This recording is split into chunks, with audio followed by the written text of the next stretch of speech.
Hello students, welcome to my YouTube channel. अभी हम करने जा रहे हैं क्वेश्चन नंबर 1 ऑफ एक्सरसाइज 1.2, जिसमें हमें प्रूव करना है रूट 5 इज़ इरेशनल। मैंने मेरे आगे के वीडियो में इसके एग्जाम्पल का सम था रूट 2 इज़ इरेशनल, उसमें एक्सप्लेनेशन दिया है। वही मेथड से यहाँ करना है। मेथड थोड़ी सी लंबी है, पर अगर आप समझ जाए तो बहुत ही ईजी है। 2-3 बार प्रैक्टिस करोगे आसानी से आप कर पाओगे। यहाँ पे हमें रूट 5 को इरेशनल प्रूव करने के लिए कॉन्ट्राडिक्ट मेथड यूज़ करनी है, यानी कि इससे उल्टा हमें रूट 5 को रैशनल सपोज करना है। तो यहाँ पे हम लिखेंगे लेट रूट 5 इज़ रैशनल। अगर वो रैशनल है तो ए बाई बी के फॉर्म में हमें बताना है, जिसमें ए एंड बी आर को प्राइम।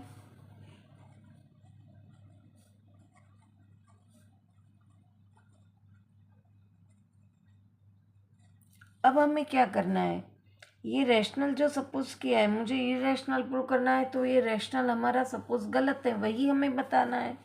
तो हम क्या करेंगे, पहले ये बी डिवीज़न में है तो हम सामने लेके जाएंगे, और ये प्रूव करने के लिए हम यहाँ पे लिखेंगे स्क्वायरिंग बोथ द साइड। अब रूट 5 को स्क्वायर करेंगे हम,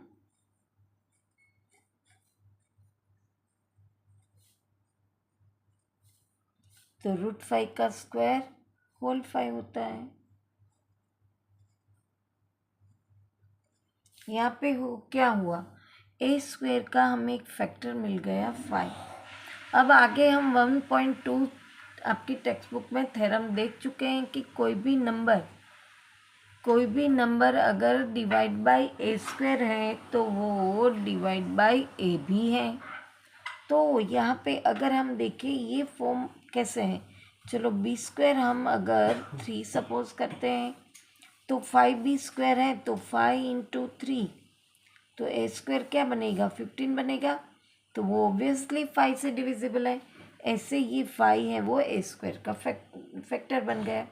तो हम यहाँ पे ऐसे लिख सकते हैं 5 divides A square, so it divides a also by theorem।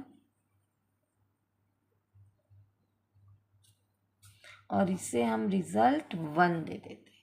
अब हमने क्या किया, ए और बी के अंदर, ए एंड बी के अंदर ए को हमें वो को प्राइम था, तो उसका को प्राइम का मतलब होता है कॉमन फैक्टर सिर्फ 1 होना।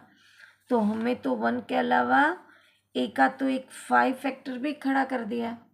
इसी तरह हमें बी का भी करना है, तो हम वापस सपोज करेंगे late A equal to 5c, जिसमें where c is some integer, और उनको भी हम स्क्वायरिंग करेंगे, स्क्वायरिंग बोथ द साइड।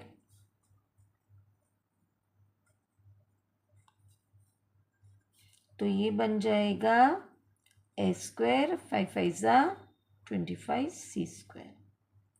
अब आप देखो तो रिजल्ट 1 के अंदर ए स्क्वायर की value A square is equal to 5b square है, तो मैं यहाँ पे ए स्क्वायर की जगह 5b स्क्वायर रख सकती हूँ, सब्स्टिट्यूट कर सकती हूँ। तो यहाँ पे लिखेंगे substitute A square from result 1।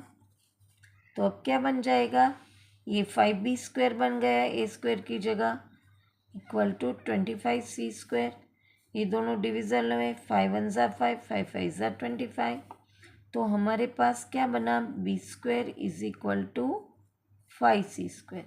यहाँ पे A square is equal to 5b square बना था, ऐसे ही यहाँ पे B square is equal to 5c square हुआ। तो हम यहाँ पे भी लिख सकते हैं 5 divides b square, so it divides b also by theorem.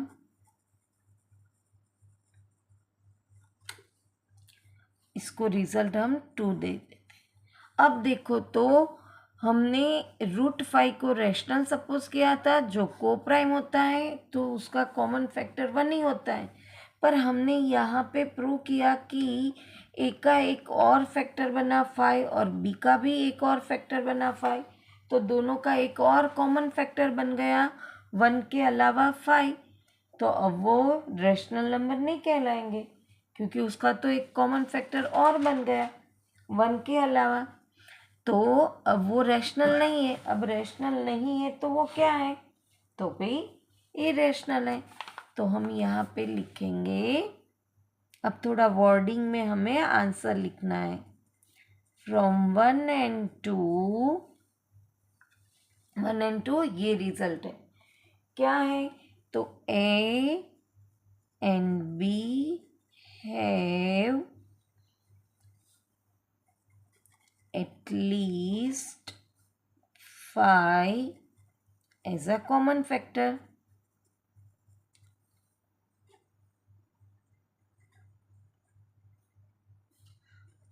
Which contradict to our assumption. हमने क्या assumption किया था भाई?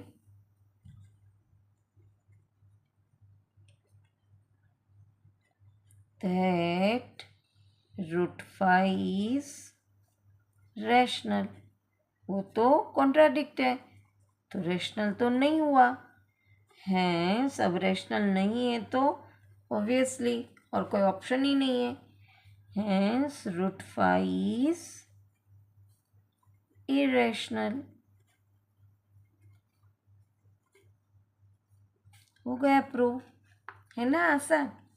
यहाँ पे क्वेश्चन नंबर 1 फिनिश होता है। वापस मिलेंगे नेक्स्ट क्वेश्चन के साथ। Till then bye bye student.